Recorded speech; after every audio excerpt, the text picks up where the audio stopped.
Dear students, welcome in the class of Modern India। हम लोग इस आधुनिक भारत के क्लास में आपका स्वागत करते हैं और आज का जो विषय है वो विषय है कांग्रेस के स्थापना से पूर्व के संगठन। जैसा कि इसके पहले के क्लास में जो हम लोग का टॉपिक था वो था कि राष्ट्रवाद का उदय, भारत में राष्ट्रवाद का उदय कैसे हुआ। उस क्रम में हम लोगों ने देखा था कि राष्ट्रवाद भारतीय परिवेश में उसका अर्थ क्या है, और दूसरी चीज़ हम लोगों ने देखा था कि किन कारणों से भारत में राष्ट्रवाद का उदय हुआ। तो उस क्रम को पढ़ने के क्रम में हम लोगों ने यह देखा था कि राष्ट्रवाद भारत में कोई एक दिन में उदित नहीं हुआ, बल्कि आप रखिए ना उसको, राष्ट्रवाद कोई एक दिन में उदित नहीं हुआ बल्कि एक कर्मिक प्रक्रिया चली, एक समय लगा, वर्षों बीते और तब जाके राष्ट्रवाद अपने परिपक्व स्थिति में पहुंचा। आप कह सकते हैं कि भारत में दो ऐसी घटनाएं हैं, एक 1857 का विद्रोह और दूसरा 1885 में कांग्रेस की स्थापना, कि जिन दो घटनाओं से आप राष्ट्रवाद के उदय या प्रारंभ को मान सकते हैं। कुछ इतिहासकार 1857 के विद्रोह से ही मान लेते हैं, कुछ इतिहासकार कहते हैं कि नहीं, व्यवस्थित रूप से 1885 में जब कांग्रेस स्थापित हुआ तब हम मानेंगे। तो खैर ये विवाद का विषय हो सकता है, लेकिन हम लोगों के आज का विषय ये है कि अगर कांग्रेस की स्थापना को ही भारतीय राष्ट्रवाद का आरंभ मान लें तो क्या वास्तव में यहीं से राष्ट्रवाद शुरू हुआ? इसका जवाब होगा नहीं, बल्कि कांग्रेस की स्थापना से पहले भी बहुत सारे संगठन स्थापित हुए, जिन संगठनों ने कांग्रेस की स्थापना को आधार प्रदान किया, कांग्रेस की स्थापना के लिए पृष्ठभूमि बनाई। दूसरे शब्दों में राष्ट्रवाद के बनाने में एक एक तिनके को इन संगठनों ने जोड़ा। इसलिए न सिर्फ कांग्रेस को समझने के लिए बल्कि आधुनिक भारतीय राष्ट्रीय आंदोलन को अच्छे ढंग से समझने के लिए ये ज़रूरी है कि हम कांग्रेस के पूर्व के संगठनों का गहनतापूर्वक अध्ययन करें और ये जानें कि किस तरीके से भारत में राष्ट्रवाद का उदय हुआ। क्लियर?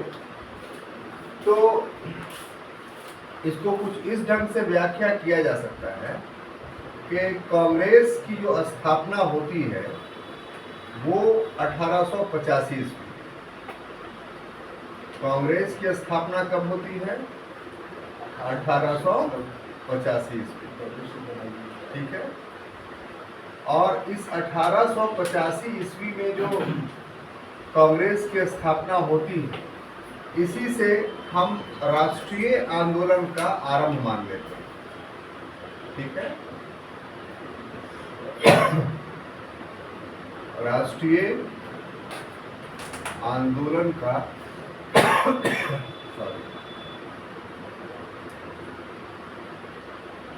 आंदोलन का आरंभ मान लेते हैं।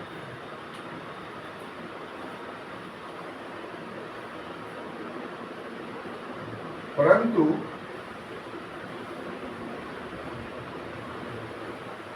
कांग्रेस की स्थापना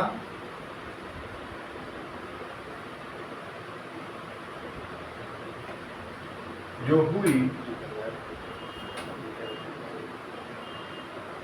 इस स्थापना में निम्न संगठनों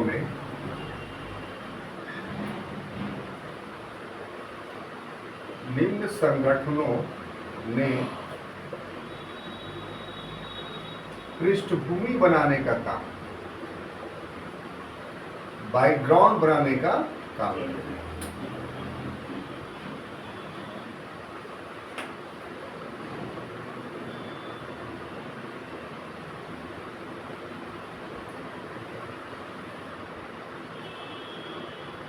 ठीक है। तो एक छोटा सा इंट्रो इसमें डाल देते हैं ताकि क्रम जो है वो बन जाए आपके अध्ययन का। और छोटा सा इंट्रो ये है कि कांग्रेस ठीक है 1885 ईस्वी में स्थापित हुई और उससे हम राष्ट्रीय आंदोलन का आरंभ मान सकते हैं, लेकिन इस कांग्रेस की स्थापना के पीछे एक बैकग्राउंड, एक पृष्ठभूमि जिम्मेदार है। उस पृष्ठभूमि में बहुत सारे संगठन बने और उस संगठनों ने वो आधार तैयार किया जिस आधार पे 1885 में कांग्रेस स्थापित हुई। और इसमें इन संगठनों को बनाने में ऐसे तो बहुत सारे लोगों की भूमिका रही, लेकिन दो लोगों की भूमिका काफ़ी महत्वपूर्ण है जिसका वर्णन करना अनिवार्य होगा। एक राजा राम मोहन राय और दूसरा हेरियन विवियन डेरेजियो। हेरियन विवियन डेरेजियो ये आंग्ल भारतीय थे। तो दोनों का योगदान क्या था? राजा राम मोहन राय का योगदान ये था कि इन्होंने भारत में पहली बार पाश्चात्य दर्शन का स्वागत किया। यानी अंग्रेज जो दर्शन लेकर के आए थे उस दर्शन का राजा राम मोहन के द्वारा स्वागत किया गया और ये माना गया कि भारत जब तक पाश्चात्यीकरण अपना नहीं करेगा वैचारिक रूप से, तब तक इसमें कोई बदलाव नहीं आएगा। और जैसे ही राजा राम मोहन राय ने पाश्चात्य विचारधाराओं को भारत में अपनाया तो राष्ट्रवाद उसी से भारत में आएगा। अगर पाश्चात्य दर्शन नहीं अपनाया जाता तो ये राष्ट्रवाद तो पाश्चात्य विचारधारा थी, एक वेस्टर्न थॉट था। ठीक है, हम लोगों के यहाँ अगर राष्ट्रवाद को देखेंगे 19वीं शताब्दी से पहले तो इसका एक दूसरा रूप दिखाई पड़ेगा जिस पर एक लंबी बहस हो सकती है और आज के क्लास में वो संभव नहीं है। आधुनिक राष्ट्रवाद इतना तय है कि ये एक आधुनिक विचारधारा थी और ये पाश्चात्य विचारधारा से भारत में आई। तो ये योगदान था राजा राम मोहन राय का। हेनरियन विवियन डेरेजियो का योगदान क्या था कि इन्होंने बहुत अल्प समय में, मतलब इनका आयु मात्र जो है 31 वर्ष ये जीवित रहे ये, और ये अल्प अवधि में ही युवाओं में जागृति ला दी, युवाओं को राष्ट्रवाद से जोड़ा और एक प्रकार से युवाओं को उग्रवादी बना दिया। तो ऐसी परिस्थिति में जो युवा वर्ग था वो राष्ट्रीय आंदोलन के लिए तैयार हुआ। तो इन दो महान व्यक्तियों ने, कह लीजिए कि कांग्रेस से पूर्व के संगठन बनाने के लिए इन लोगों ने पृष्ठभूमि तैयार की। अगर ये लोग वैचारिक आयाम यानी एक थॉट का बेस तैयार नहीं करते तो फिर कांग्रेस के पूर्व जो संगठनों का अध्ययन कर रहे हैं हम लोग, ये करने जा रहे हैं, वो निर्मित नहीं होता। तो कांग्रेस के स्थापना से पूर्व में जो संगठन बने उन संगठनों को आधार प्रदान करने का या उनकी पृष्ठभूमि बनाने का काम वैचारिक के आधार पर राजा राम मोहन राय और हेनरी विवियन डेरोजियो ने किया था। क्लियर? तो इंट्रोडक्शंस में ये दो बात आप जरूर लिखेंगे जो मैंने बोर्ड पर लिख दिया है। अब क्रम से व्यवस्थित ढंग से जो संगठन बने उसका हम विवरण देने जा रहे हैं। ये दो दृष्टिकोण से आपको महत्वपूर्ण होगा। कांग्रेस के पूर्व के जितने संगठन हैं उस संगठनों पर वस्तुनिष्ठ आधार पर प्रश्न पूछे जाते हैं, पहली तो बात ये। और दूसरा कि मुख्य परीक्षा में कांग्रेस की पृष्ठभूमि का अगर पर प्रश्न पूछा जाएगा तो उसमें भी आपको इन सारे संगठनों के नाम और स्थापना वर्ष और उद्देश्य लिखना पड़ेगा। तो एक तरीके से जो आज आप क्लास कर रहे हैं वो वस्तुनिष्ठ परीक्षा के दृष्टिकोण से भी काफ़ी महत्वपूर्ण है और विषयनिष्ठ यानी सब्जेक्टिव या मेंस के परीक्षा के दृष्टिकोण से भी काफ़ी महत्वपूर्ण है। आमतौर पर टीचर करते ही है कि कांग्रेस की स्थापना डायरेक्ट पढ़ा देते हैं, उसके पहले वाली बात को नहीं पढ़ाते हैं। तो हम चाहते हैं कि नहीं, उसके पहले वाली बात भी आप जानें और समझें ताकि एक सर्वांगीण अध्ययन आपका, एक कंप्लीट स्टडी इस विषय पर आपका हो सके। ठीक है, तो हम शुरू करते हैं। उसमें पहला जो है वह है बंग भाषा प्रकाशक संघ।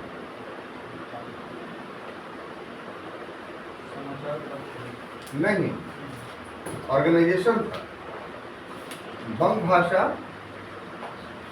प्रकाशक सभा। ठीक है, ये आपका कांग्रेस के स्थापना से पूर्व के संगठन में ये पहला संगठन। ठीक है, इसमें क्या है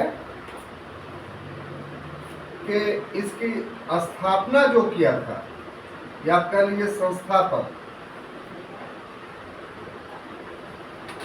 उसमें हम आपको नाम देते हैं राजा राम मोहन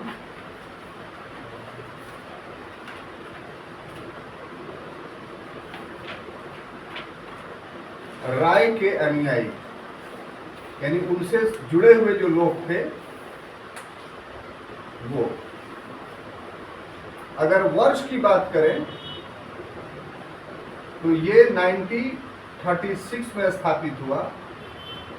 अगर उद्देश्य की किस उद्देश्य से स्थापित हुआ तो इसका उद्देश्य था सरकारी कार्यालयों में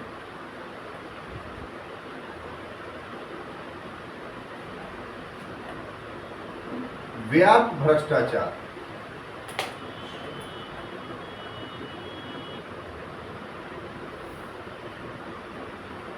को देखना और सूचित करना।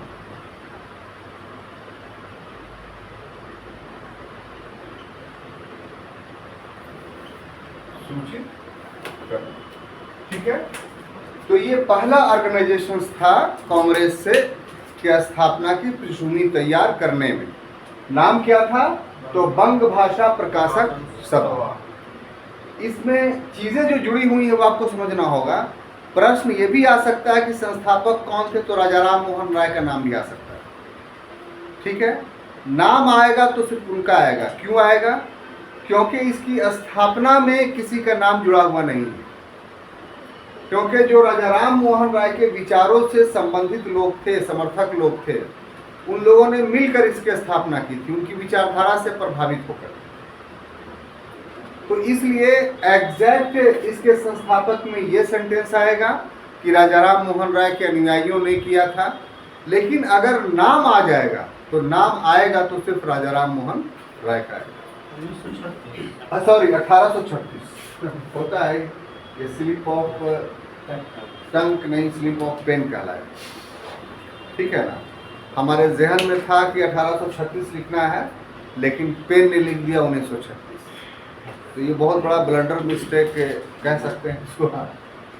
तो 1836 में ये ऑर्गेनाइजेशन बना। अब देखिए, ये एक प्रकार से आरंभ बिंदु आप मान लीजिए भारत में राष्ट्रवाद का, अगर तिथि के हिसाब से आपको देखना है तो।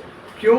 क्योंकि जो उद्देश्य था उस पर गौर कीजिए। उद्देश्य क्या था कि जो सरकारी कार्यालय में भ्रष्टाचार है उसकी हम जांच करेंगे और ब्रिटिश शासन को सूचित करेंगे, वायसराय गवर्नर जनरल को सूचित करेंगे या राज्यों के गवर्नर को सूचित करेंगे कि आपके अधीन जो ये सब कार्यालय चल रहे हैं इसमें इतने प्रकार के भ्रष्टाचार व्याप्त है।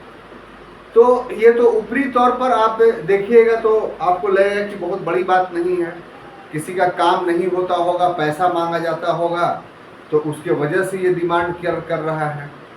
लेकिन इसके पीछे का जो बात है वो क्या है कि आप क्यों भ्रष्टाचार के खिलाफ आवाज उठाना चाह रहे हैं? क्योंकि किसी भी देश के लिए भ्रष्टाचार उसके विकास में बहुत बड़ी बाधा है। और भ्रष्टाचार का उदय होता कहाँ से है? तो सरकारी महकमों से होता है। जहाँ गवर्नमेंट का काम होता है वहीं से भ्रष्टाचार का उदय होता है। और गवर्नमेंट इस्टेब्लिश्ड किस लिए की जाती है? तो गवर्नमेंट इस्टेब्लिश्ड की जाती है, चाहे राजतंत्र हो चाहे लोकतंत्र हो, वो पब्लिक के वेलफेयर में की जाती है। शासन बनता ही है इसलिए कि जनता को सुशासन मिले, गुड गवर्नेंस मिले। तो अगर भ्रष्टाचार वहाँ व्याप्त होगा तो फिर गुड गवर्नेंस कहाँ से आएगा, सुशासन कहाँ से आएगा? अब इस तरीके से अगर बातें चल रही हैं कि सरकारी कार्यालयों में भ्रष्टाचार है, और जनता सह रही है। जनता को इस भ्रष्टाचार का एहसास नहीं है, उसको नियति या सरकारी कामों का स्वरूप समझ ले रही है कि इसी को सरकारी काम कहते हैं। तो फिर इसका अर्थ ये हुआ कि उसमें अपने राष्ट्र के प्रति कोई प्रेम नहीं पाया जाता। वो पूरी तरीके से एक निष्क्रिय जनता है, और ऐसी जनता में राष्ट्रवाद का उदय संभव नहीं है, या राष्ट्रवादी विचारधाराओं का पाया जाना संभव नहीं है। और राष्ट्रवाद जननी है किस चीज का? तो लोकतंत्र का। तो अगर राष्ट्रवादी विचारधारा नहीं है तो फिर वहां लोकतांत्रिक विचारधारा का भी उदय नहीं हुआ। यूरोप में लोकतंत्र स्थापित क्यों हुआ? तो राष्ट्रवाद के कारण हुआ। सबसे पहले राष्ट्रवाद का उदय हुआ, तभी लोकतंत्र स्थापित हुआ। तो ऐसी परिस्थिति में भारत में जब ये मुद्दा आ जाता है कि यहाँ के कुछ लोग, मुट्ठी भर लोग भी यदि सरकारी कार्यालयों में व्याप्त भ्रष्टाचार को जांच करने लगते हैं, प्रश्न उठाने लगते हैं और ब्रिटिश सत्ता को सूचित करते हैं कि आपके नाक के नीचे आपके कार्यालय में भ्रष्टाचार हो रहा है, इसका अर्थ ये हुआ छात्रों कि अब राष्ट्रवाद की बीज जो है वो बो दी। इस ढंग से जो है हम कह सकते हैं कि बंग भाषा प्रकाशक सभा जो है एक ऐसी संस्था थी जिसने राष्ट्रवाद की नींव रखी। क्लियर? अब देखिए दूसरा जो था उसको बोलते हैं जमींदार सभा। क्या बोलते हैं? जमींदार सभा, या इसका दूसरा नाम है लैंड होल्डर सोसाइटी। क्या? Land holders society. धीरे धीरे सीक्वेंस में समझते जाइए। टॉपिक है टफ, क्योंकि नाम और डेट बहुत है, लेकिन अगर आप बोर्ड पर ध्यान से दीजिएगा तो आपको क्लास में ही आधी बातें याद हो जाएंगी, और ध्यान दीजिएगा तो पूरी बातें याद हो जाएंगी। तो देखिए साहब, इसका जो संस्थापक था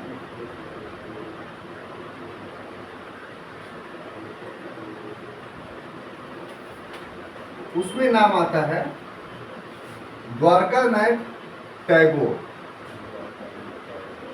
द्वारकानाथ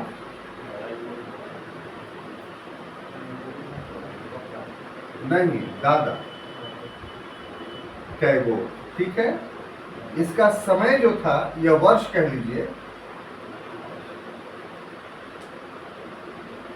वो 1838 1838। उद्देश्य इसका क्या था?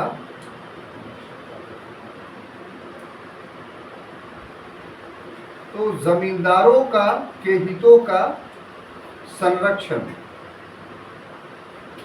जमींदारों के हितों का संरक्षण। इसके साथ एक विशेषता जुड़ी हुई है, और वो ये कि ये भारत का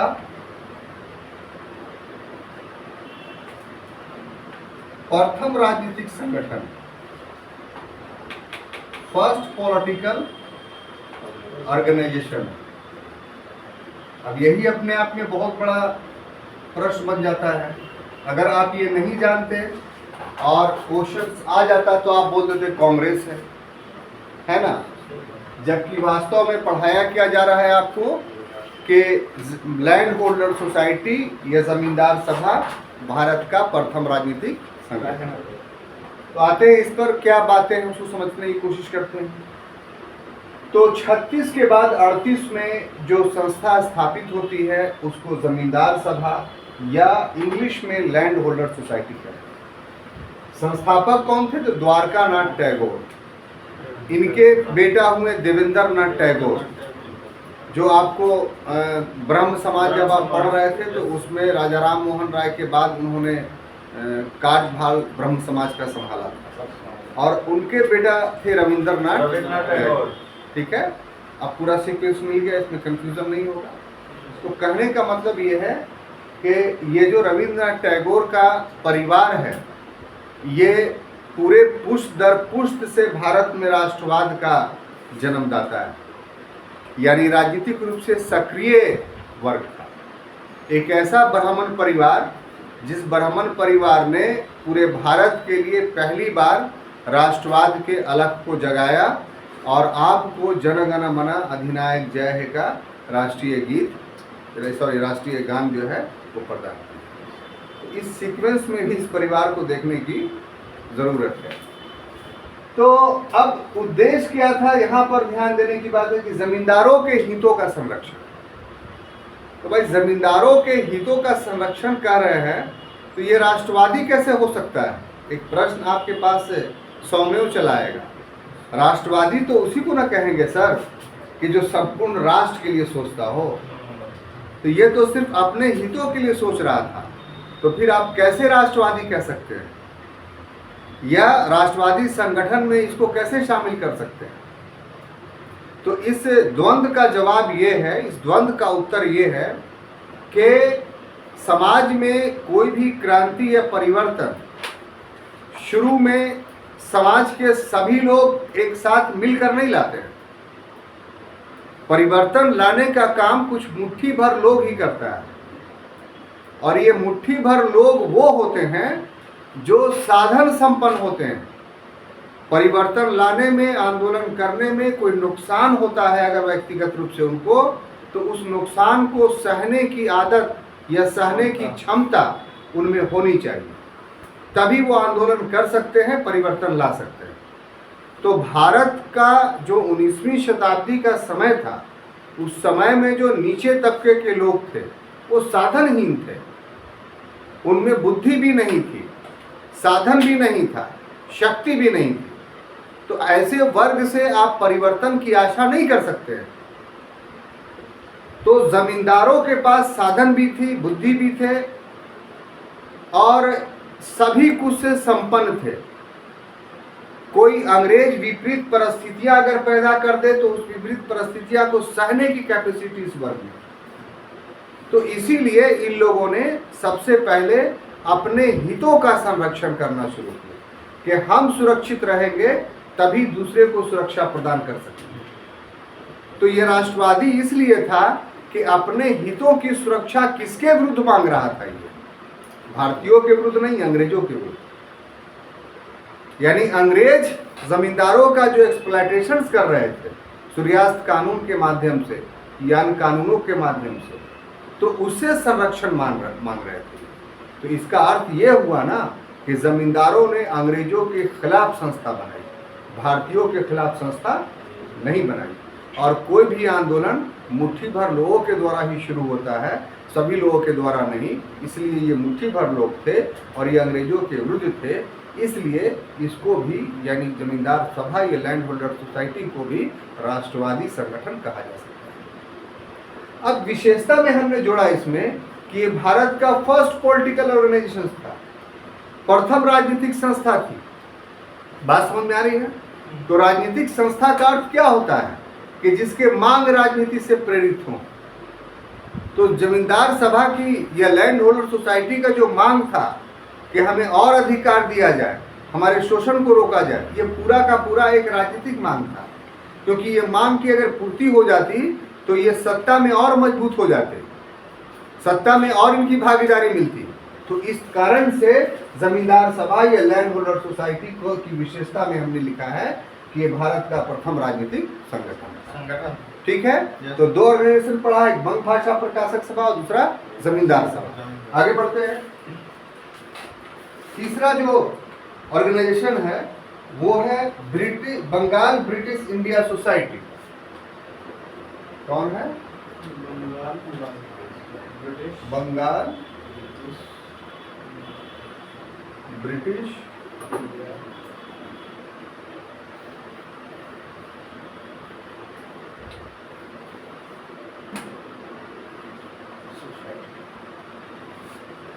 सोसाइटी।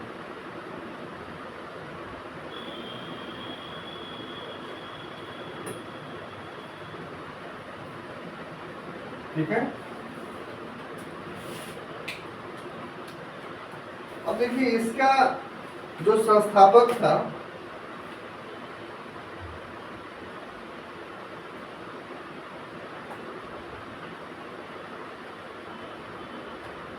वो जॉर्ज थॉमसन था।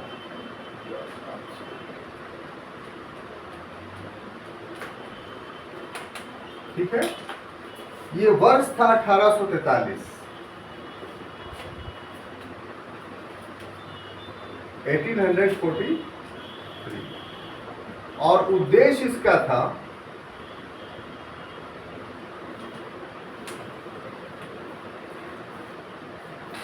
आम लोगों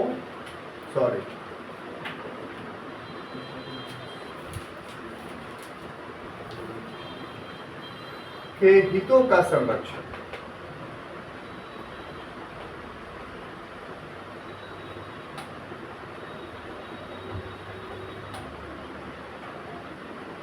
ठीक है, तो बंगाल ब्रिटिश इंडिया सोसाइटी तीसरा ऑर्गेनाइजेशन था, बल्कि चौथा कह लीजिए। क्यों?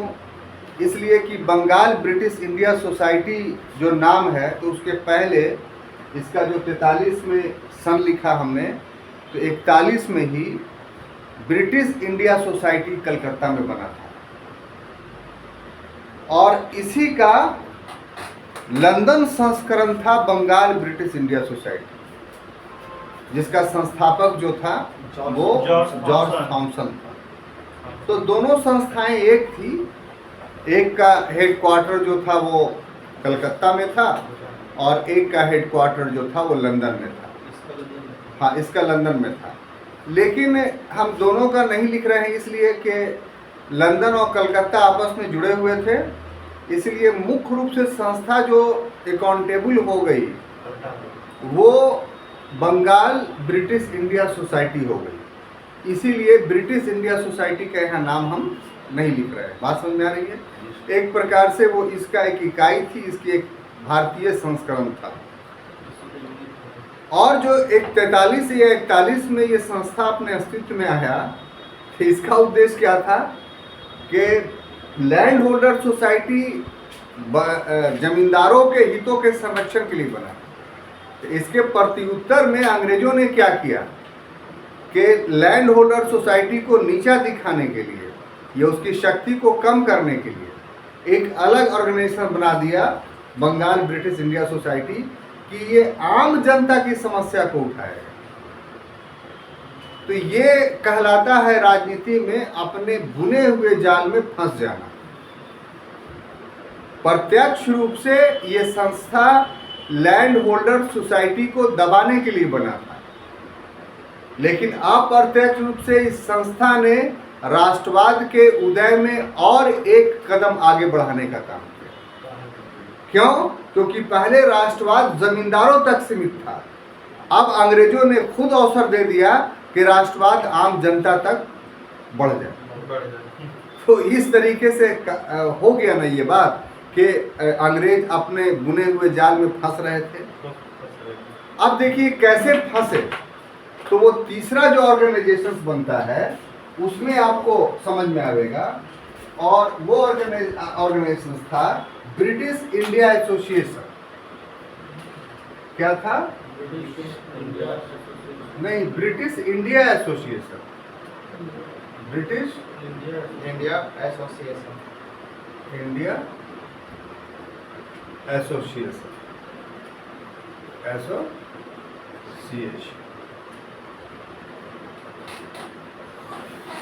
ये इसका जो निर्माण हुआ था इस ऑर्गेनाइजेशंस का, ये जमींदार सभा यानी लैंड होल्डर सोसाइटी और plus Bengal British India society, Bengal British India society, ठीक है।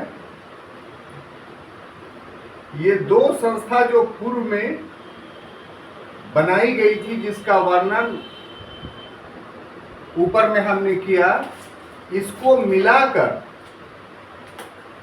ये दोनों को मिला दिया गया आपस में, और मिलाकर 28 अक्टूबर 1851 ईस्वी को 28 अक्टूबर 1851 ईस्वी को ब्रिटिश इंडिया एसोसिएशन स्थापित हुआ। ब्रिटिश इंडिया नहीं एसोसिएशन, ये सब नाम रखते चलिए, बोर्ड पर लिखने का उद्देश्य ये है। ये क्या हुआ? स्थापित हुआ जी। और इसके जो संस्थापक थे वो काफी महत्वपूर्ण है। संस्थापक इसके थे राधाकांत देव। कौन? राधाकांत देव। ठीक है। अब देखिए कि चौथा जो ऑर्गेनाइजेशन है ये क्या था, ये समझने की जरूरत है। तो जो ये पहला था ये जमींदारों के हितों का संरक्षक था, जो दूसरा था वो आम जनता के हितों का संरक्षक था। अब 51 हमने शुरू में अभी कहा कि अंग्रेज अपने जाल में फंसते चले जा रहे हैं। तो कैसे कि 1851 में 18 अक्टूबर को ये दोनों संस्था यानी जमींदार सभा और बंगाल ब्रिटिश इंडिया सोसाइटी जो एक दूसरे का विरोधी था, बात समझ में आ रही? ये दोनों को मर्ज करके एसोसिएशन बना ब्रिटिश इंडिया एसोसिएशन। इसका अर्थ क्या हो गया कि जमींदार और आम जनता अब एक हो गए। माने राष्ट्रवाद का और प्रसार हो गया और मजबूत हुआ, उसका क्षेत्र बढ़ गया। या राष्ट्रवाद को मानने वाले समझने वाले लोगों की संख्या बढ़ गई, उनके आपसी विवाद खत्म हो गए। ठीक है। और इसके संस्थापक में जो नाम है वो राधाकांत देव का नाम है। अब राधाकांत देव कौन है? तो राधाकांत देव वो व्यक्ति हैं कि जो राजा राम मोहन राय के विचारों के विरोधी हैं। यानी ये पाश्चात्य के समर्थक नहीं है। राजा राम मोहन राय ने संवाद कौमुदी जब से शुरू की पाश्चात्य विचारों के प्रचार प्रसार के लिए, उसके प्रत्युत्तर में हमने आपको पढ़ाया है कि राधाकांत देव ने चंद्रिका नामक पत्रिका निकाल दी और ये भारतीय संस्कृति के समर्थक थे, पाश्चात्य संस्कृति के समर्थक नहीं थे। तो जमींदार और आम जनता मिल करके जो संगठन बनाती है वो संगठन ऐसा संगठन था कि जिसमें भारतीय संस्कृति के अनुसार राष्ट्रवाद चलने की बात की जा रही है। तो अब इसका मतलब क्या हो गया कि राष्ट्रवाद में दो धाराएं जुड़ रही हैं। एक धारा पाश्चात्य का समर्थक था और एक धारा भारतीय संस्कृति का समर्थक। इसके दर्शन या इसका द्वंद्व हम पूरे राष्ट्रीय आंदोलन में पाएंगे। तो राष्ट्रवाद एक विचित्र तरीके से हमारे देश में उदित हुआ है। इसमें यूरोपीय राष्ट्रवाद से तुलना करके अपने राष्ट्रवाद को नहीं समझ सकते हैं। यूरोप के राष्ट्रवाद में धर्म का कोई महत्व नहीं था। भारतीय राष्ट्रवाद में धर्म हमेशा प्रभावी रहा, ये समझने की बात है। जातियां हमेशा प्रभावित रहा, वर्ग हमेशा प्रभावित रहा। इसीलिए हर लोगों के लिए भारत में राष्ट्रवाद का अर्थ अलग अलग रहा। अगर मजदूरों से पूछिए तो उनके लिए राष्ट्रवाद का अर्थ सही मजदूरी प्राप्त करना। अगर महिलाओं से पूछिए तो उनके लिए राष्ट्रवाद का अर्थ महिला सशक्तिकरण। अगर अल्पसंख्यकों से पूछिए तो उनके लिए राष्ट्रवाद उनके हितों का संरक्षण। तो भारत का राष्ट्रवाद बहुपक्षीय है, एक पक्षीय नहीं है। इसीलिए कभी भी यहाँ राष्ट्रवाद की व्याख्या अंधे के द्वारा नहीं करवाई जा सकती है, जो हाथी के एक अंग को देखकर कह देता हो कि हाँ बहुत लंबा होता है, पेट को देखकर कह देता हो कि बहुत मोटा होता है। बल्कि यहाँ के राष्ट्रवाद का वर्णन वही कर सकता है जिसकी आंखें और मस्तिष्क पूरी तरीके से खुली हुई है। क्लियर? तो ये हुआ आपका चौथा ऑर्गेनाइजेशन। ठीक है। अब आइए और अपना सफर आगे बढ़ाते हैं। तो अगला है इंडियन लीग। क्या है? चौथा Indian league.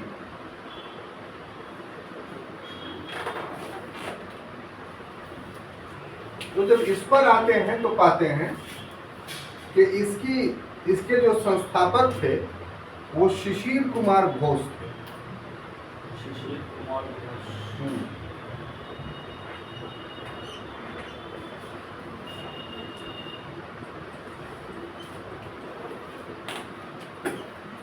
Shishir Kumar Ghosh, sorry.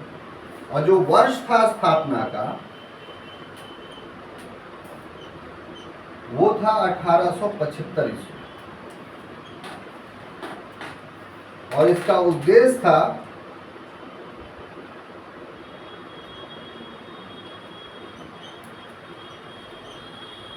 लोगों में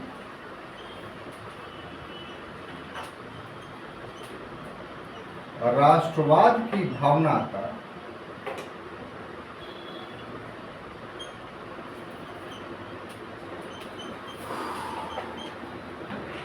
का विकास करना। अब इंडिया लीग का जहां तक संबंध है, ये सब बंगाल में चल रहा है। बात समझ आ रही है ना? अभी दूसरे जगह का हम लोग नहीं देख रहे हैं। और एक्चुअली में बंगाल में ही राष्ट्रवाद का उदय हुआ, इसीलिए बंगाल का अंग्रेजों ने विभाजन कर दिया था कि राष्ट्रवाद मर जाएगा। तो इंडिया लीग की महत्ता क्या है कि एक युवा शिशिर कुमार घोष के द्वारा 1885 में स्थापित किया जाता है, सॉरी 1875 में स्थापित किया जाता है। अब ये एक ऐसा ऑर्गेनाइजेशन पहली बार उभर करके आया जिसको आप एक सर्वांगीण संस्था कह सकते हैं। जो अभी तक विवाद था इस बात का कि जमींदारों का या आम लोगों का या पूंजीपतियों का या छात्रों का, तो ये भारत का पहला ऐसा संगठन है जिसने अपना उद्देश्य ही घोषित किया कि भारत के सभी वर्गों में राष्ट्रवाद की भावना को देखा। तो जो सफर 1836 से शुरू हुआ था एक बीज के रूप में, अब इसके पौधे में टहनियाँ बनने लगी थी, तने बनने लगे थे, इसकी पत्तियां निकलने लगी थी। किस रूप में? तो इंडिया लीग के रूप में, क्योंकि अब सभी वर्गों को ये साथ लेकर के चलना चाहा। अब वर्गीय हित महत्वपूर्ण नहीं था, वर्गीय हित के स्थान पर सर्वांगीण राष्ट्र का हित जो है महत्वपूर्ण होने लगा। तो इंडिया लीग इसलिए काफी महत्वपूर्ण है, जो शिशिर कुमार घोष के द्वारा 1875 ईस्वी में बनाया। ठीक है। अब उसके बाद अगला जो संगठन है वो है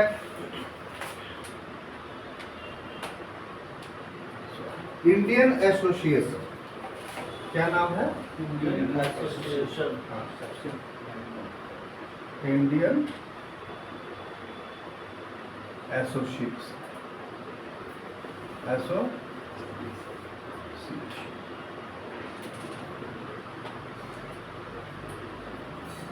देखिए सर, जहां तक इसका संस्थापक का प्रश्न है,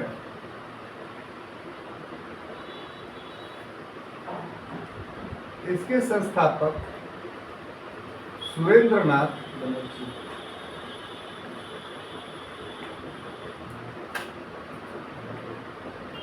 बनर्जी थे, और एक और नाम याद कर लीजिए, आनंद मोहन घोष।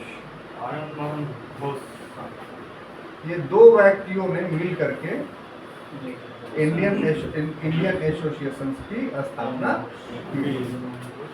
अगर समय देखा जाए वर्ष इसकी स्थापना का, तो 26 जुलाई 1876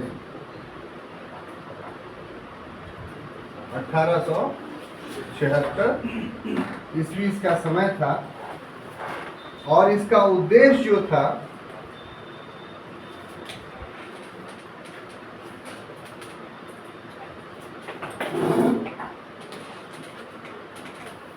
कि मध्यम वर्ग के साथ साथ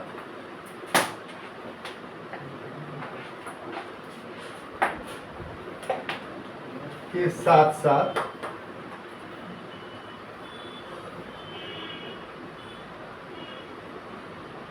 सामान्य वर्ग को शामिल करना।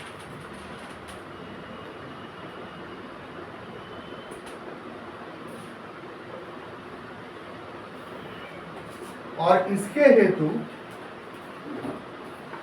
इसने 50 रुपया के स्थान पर 5 रुपया सदस्यता शुल्क रखा। अब इसको समझते हैं कि इंडियन एसोसिएशंस जो 1876 ईस्वी में बना और जिसके संस्थापक सुरेंद्रनाथ बनर्जी आनंद मोहन घोष थे, वो काफी महत्वपूर्ण संगठन है। अभी तक जितना संगठन हम लोगों ने पढ़ा वो सिर्फ संगठन था, प्रभाव के दृष्टिकोण से उनके प्रभाव एक प्रकार से नगण्य थे। मुट्ठी भर लोग संगठन बना करके वैचारिक आयाम तैयार कर रहे थे। पहला वो संगठन जिसने जनसामान्य को जोड़ा और वो संगठन जो भारतीय राष्ट्रीय कांग्रेस का आधार बना, क्योंकि इस संगठन के प्रयत्न से ही 1885 में ऑल इंडिया लेवल पे जो है एक बैठक 1883 में और 85 में आयोजित की गई, तो इसी संगठन की देन है। इसलिए ये संगठन अब तक के स्थापित सभी संगठनों में काफी महत्वपूर्ण है। लेकिन इस संगठन के निर्माण के पीछे एक आंदोलन जिम्मेदार है और उस आंदोलन का नाम है सिविल सर्विसेज मूवमेंट, नागरिक सेवा आंदोलन। नागरिक सेवा आंदोलन या सिविल सर्विस आंदोलन मूवमेंट क्या था, ये समझने की जरूरत है। तो नागरिक सेवा आंदोलन या सिविल सर्विस मूवमेंट के बैकग्राउंड में जाते हैं तो पाते हैं कि 1853 का अधिनियम इसके लिए उत्तरदायी।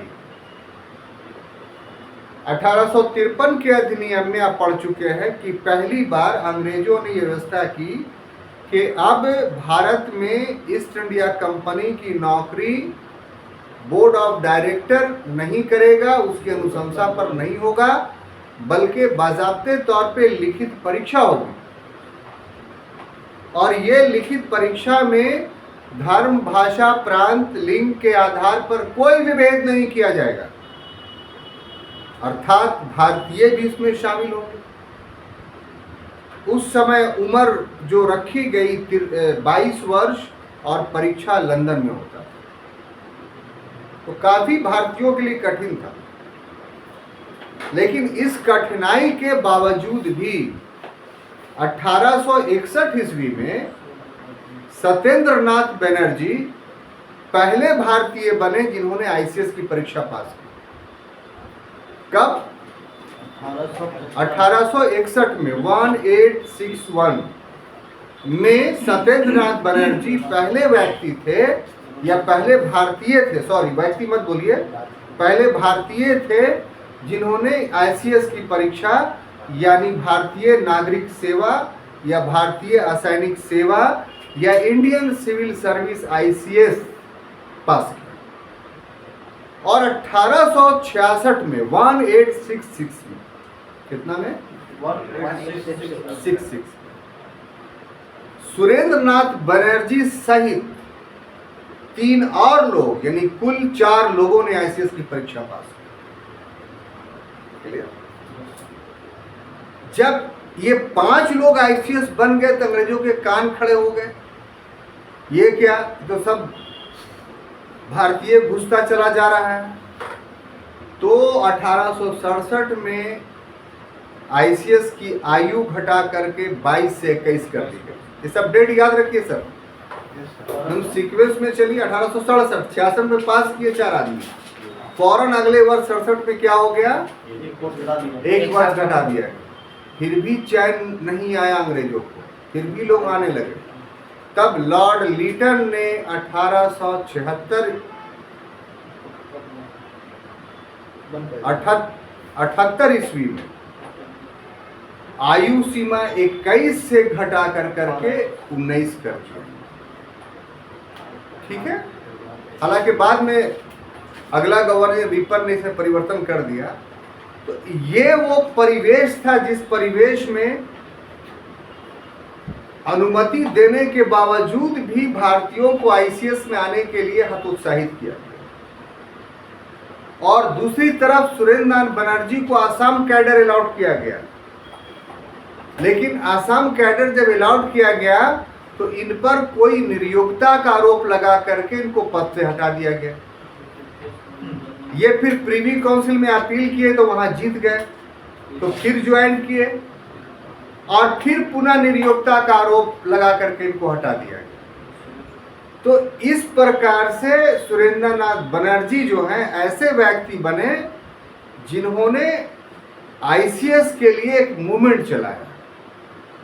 और जब मूवमेंट चलाया इसके खिलाफ तो उनको एहसास हुआ इस बात का कि जब तक राजनीतिक दल नहीं बनाएंगे तब तक इस मूवमेंट में कोई जान नहीं आएगी। वही सुरेंद्र नाथ बनर्जी ने इंडियन एसोसिएशन बनाया 76 में। अब बात समझ में आई?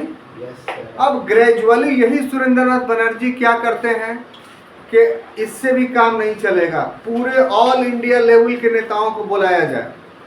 तो 1883 में कलकत्ते में अखिल भारतीय संघ की स्थापना की, ऑल इंडिया कॉन्फ्रेंस, इस नाम को याद रखिएगा। कब? 1883 में, 1883 में। और भारत के सभी प्रांतों के लोगों को इसमें आमंत्रित किया और बातें हुई और तय हुआ कि अगली बैठक कलकत्ते में ही 1885 में होगी और उसमें एक संगठन का निर्माण कर लिया जाएगा। तो 1885 में बैठक हुई और इसी समय दादा भाई नौरोजी बंबई में बैठक करके कांग्रेस की स्थापना कर रहे थे। इसलिए उस बैठक में सुरेंद्र नाथ बनर्जी नहीं शामिल हुए, गोकी उसके विरोधी नहीं थे। और फिर उनका भी लक्ष्य ऑल इंडिया कांग्रेसी स्थापित करना था, इसीलिए अखिल भारतीय संघ को इन्होंने मर्ज कर दिया 1886 में। किसमें? अखिल भारतीय कांग्रेस। तो जो इंडियन एसोसिएशन है वो एक प्रकार से आपको समझ में आ गया होगा कि कैसे भारतीय राष्ट्रीय कांग्रेस का एकदम चाइल्ड ऑर्गेनाइजेशन है, बेस ऑर्गेनाइजेशन है ना। क्लियर? अब देखिए साहब, अब आगे बढ़ते हैं और बोर्ड पर जगह कम है इसलिए सिर्फ हेडिंग से काम चलाते हैं। छठा ऑर्गेनाइजेशन जो है वो है बम्बई प्रेसिडेंसी एसोसिएशन। क्या चीज? बम्बई प्रेसिडेंसी एसोसिएशन, ठीक है। और उसके बाद है पूना सार्वजनिक सभा, पूना सार्वजनिक सभा। पहले बम्बई प्रेसिडेंसी जब 1850 का समय आता है तो उस समय भारत में 3 प्रेसिडेंसियां थी, बम्बई, कलकत्ता और मद्रास।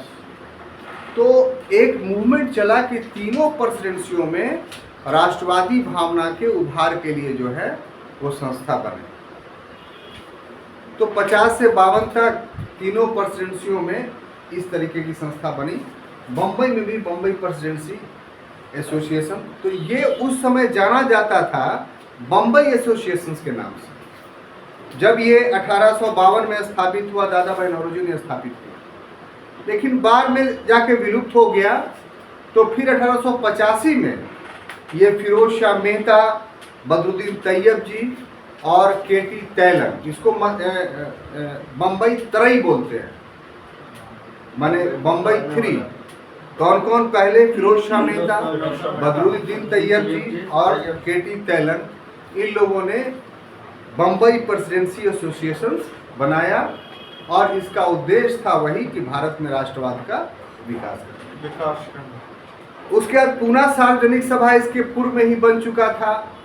बम्बई प्रेसिडेंसी एसोसिएशन से ज़्यादा काम बम्बई में कर रही थी पूना सार्वजनिक सभा, जिसकी स्थापना 1870 ईस्वी में महादेव गोविंद रानाडे के द्वारा किया। महादेव गोविंद रानाडे। और इसका भी उद्देश्य महाराष्ट्रीयन क्षेत्रों में जो है वो राष्ट्रवाद की भावना का विकास करना। उसके बाद आगे आते हैं कि मद्रास महाजन सभा, ठीक है, ये 1884 में हुआ मद्रास महाजन सभा। तो मद्रास महाजन सभा 1884 में हुआ। उसके पहले मद्रास नेटिव एसोसिएशन 1852 में बन चुका था। लेकिन मद्रास नेटिव एसोसिएशन के बारे में एक चीज़ याद रखिएगा, आमतौर पर क्वेश्चन आता है कि जब 1857 का विद्रोह हुआ तो इसने अंग्रेजों का साथ दे दिया था विद्रोहियों के विरुद्ध। तो इसलिए मद्रास नेटिव एसोसिएशन जो है वो विलुप्त हो गया, जन समर्थन इसे नहीं मिला। तो इस कारण से 84 में मद्रास महाजन सभा बना, दक्षिणी क्षेत्रों में जो है राष्ट्रवादी भावनाओं के विकास। ठीक है। अब उसके बाद आगे का जो एक बहुत अच्छा नाम है ईस्ट इंडिया एसोसिएशन। क्या चीज? East India association. East India association ये भी काफी महत्वपूर्ण था। इसकी स्थापना 1866 ईस्वी में 1866 में दादा भाई नौरोजी ने लंदन में की थी। ये भारत में नहीं हुआ है। ईस्ट इंडिया, देखिए, इंडिया लीग या इंडिया एसोसिएशन कलकत्ता में, और ईस्ट इंडिया एसोसिएशन कहाँ? लंदन में। संस्थापक कौन है? दादा भाई नौरोजी। वर्ष क्या? 1866। उद्देश्य क्या था इसका? कि लंदन में जो अंग्रेज हैं उनके बीच में भारतीय राष्ट्रवाद के समर्थन में माहौल बनाना। तो आपको जो 1947 में आज़ादी मिली, और उस आज़ादी इसलिए मिली कि जो वहाँ की लेबर पार्टी थी वो भारतीय स्वतंत्रता की समर्थक हो गई थी। इसीलिए उसने चुनावी 45 में इस बुनियाद पर लड़ा था कि हमें अगर ब्रिटेन के लोग वोट देंगे तो हम अपने सरकार बनाने के बाद भारत को आज़ाद कर देंगे। और ब्रिटेन के लोगों ने उनको जितवाया इसी ग्राउंड पे। तो जो 45 में माहौल बना ब्रिटेन में भारत के स्वतंत्रता के पक्ष में, उसकी बुनियाद दादा भाई नौरोजी ने 1866 ईस्वी में ईस्ट इंडिया एसोसिएशन के रूप में डाली। ये एक दिन में वो 1945 की घटना नहीं घट गई। तो इससे एक सीख मिलता है कि अपनी बात को, सही बात को अगर बार बार दुश्मन को भी समझाइएगा तो दुश्मन भी एक समय दोस्त बन जाएगा। बात समझ आई? उसके बाद फिर भारतीय राष्ट्रीय कांग्रेस स्थापित हुआ। ठीक है। तो हमने आपको कहा था, हेडिंग बनाया क्या, कि भारतीय राष्ट्रीय कांग्रेस की स्थापना से पूर्व के संगठन। तो पूर्व के संगठनों में यही 9 संगठन आते हैं। हम समझते हैं कि हम आपको समझाने में पूरी तरीके से सफल रहें। अगले क्लास में जब हम मिलेंगे तो कांग्रेस की स्थापना के पूर्व के संगठन के साथ आपके समक्ष, कांग्रेस के स्थापना के साथ आपके समक्ष उपस्थित होंगे। तब तक के लिए अनुमति दीजिए। धन्यवाद।